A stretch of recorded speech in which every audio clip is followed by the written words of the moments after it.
गुरुपौर्णिमेनिमित्त ना आपण खास मस्त अशी गावरान कोथिंबीर आहे ना तिच्या पुऱ्या बनवणार आहोत बरं का।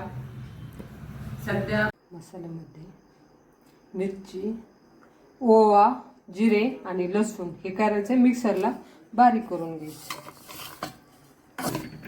झालं की हे मिश्रण बारीक करून तर चला आता आपण कणिक मळून घेऊया। त्यासाठी लागणार आपल्याला गव्हाची कणिक 3 वाट्या, अर्धी वाटी रवा, हळद, धना जिरा पावडर, मीठ आणि हिंग आणि आपण जो वाटलेला मसाला होता तो घालून घ्यायचा आणि त्यावरती आता भरपूर अशी कोथिंबीर घालून घ्यायची बरं का। एक जर गावरान मस्त अशी बारीक धुवून चिरून घेतलेली कोथिंबीर घालून घ्यायची आणि सर्व मिश्रण जे आहे छान एकजीव करायचं।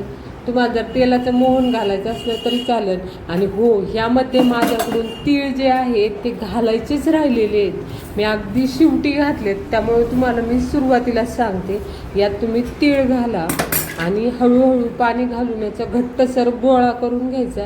एकदम पाणी घालू नका, कारण कोथिंबीरीला देखील स्वतःचं असं पाणी असतं, त्यामुळं अगदी हळूहळू ही कोथिंबीरची मध्ये काय करायचं, पिठामध्ये पाणी घालायचं। आणि ह्या ज्या पुऱ्या आहेत ह्या बनवल्यानंतर खूप वेळ तशाच फुगलेल्या राहतात बरं का। आणि तुम्ही अगदी प्रवासात देखील घेऊ शकतात, 2-3 दिवस प्रवासात आरामशीर एकदम छान तशाच राहतात। हे पीठ मळताना थोडंसं टाईट ठेवायचं, कारण की आपल्याला याच्या पुऱ्या लाटायच्या आहेत। पुऱ्याचं कोणत्याही पुऱ्याचं पीठ असलं तर ते थोडंसं घट्टसर ठेवायचं, त्यात हे पीठ जास्त घट्ट ठेवायचं, कारण कोथिंबीरीला पाणी सुटू शकतं। त्यामुळे असं हे मी पीठ आपण साधारणतः रवा घातल्यामुळे याला 10-15 मिनटं तसंच ठेवलं। पाहू शकता किती मस्त असा गोळा तयार झालेला आहे। आता याला पुन्हा थोडासा असा मळून घ्यायचा,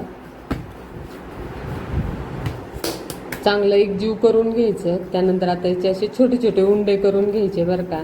आता हे उंडे वगैरे झाले ना, मला त्याच्यात काहीतरी कमी वाटलं आणि मग त्यानंतर आठवलं अरे आपण ह्या तिळच नाही घातले, मग मी परत वरनं थोडेसे तिळ घातले आणि हे छान पुन्हा एकजीव करून घेतलं।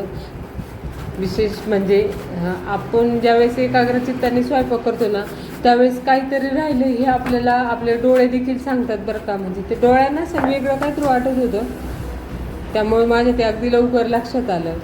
त्यानंतर आता त्याचे छोटे छोटे उंडे करून घेतलेत ना, हे लाटून घ्यायचे। ह्या पुऱ्या लाटताना थोड्याशा पातळ लाटल्या तरी पण चालते बरं का। म्हणजे असे आपण एरवीची रेग्युलर पुरी करताना थोडीशी जाडसर ठेवतो, तर ह्या पुऱ्या पातळ जरी लाटल्या ना तरी छान फुगतात, कारण की आपण ह्यामध्ये रवा घातलेला आहे। तर अशा प्रकारे सर्व जे उंडे आहेत ते लाटून घ्या। मग तुम्हाला जसं सोयीस्कर असेल, कुणाला लाटता लाटता तळता येते, कुणाला सर्व लाटून घ्यायचं नंतर तळायचं ठेवायचं, अशा पद्धतीने मला दोन्ही प्रकारे जमतं। पण मी एक दाखवायचं म्हणून तुम्हाला ही पद्धत देखील दाखवलेली आहे। अशा सुंदर सर्व पुऱ्या लाटून घ्यायच्या। ह्या लाटतानाच तुम्ही बघा किती छान कलरफुल दिसतात, त्यांच्याकडे पाहूनच खूप छान वाटतं, भारी वाटतं बरं का।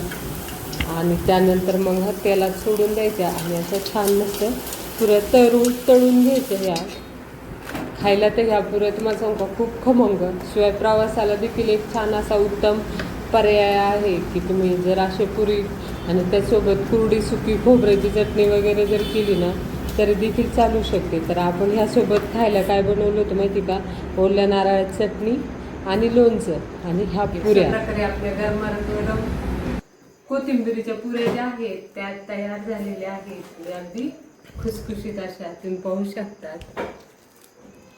आणि ह्यासोबत खायला आपण खोबऱ्याची चटणी आणि लोणचं घेतलेलं आहे बरं का। तर तुम्ही देखील अशी मस्त कोथिंबीरीच्या पुऱ्या ज्या आहेत त्या नक्की करून पाहिला, खायला तर खूप छान लागतात आणि करायला पण अगदी सोपे आहेत। तर एकदा नक्की करून बघा। आणि हो, जाता जाता व्हिडिओला लाईक करा, चॅनलला सबस्क्राईब करा आणि व्हिडिओ पाहिल्याबद्दल सर्वांचे मनापासून आभार। Okay, bye.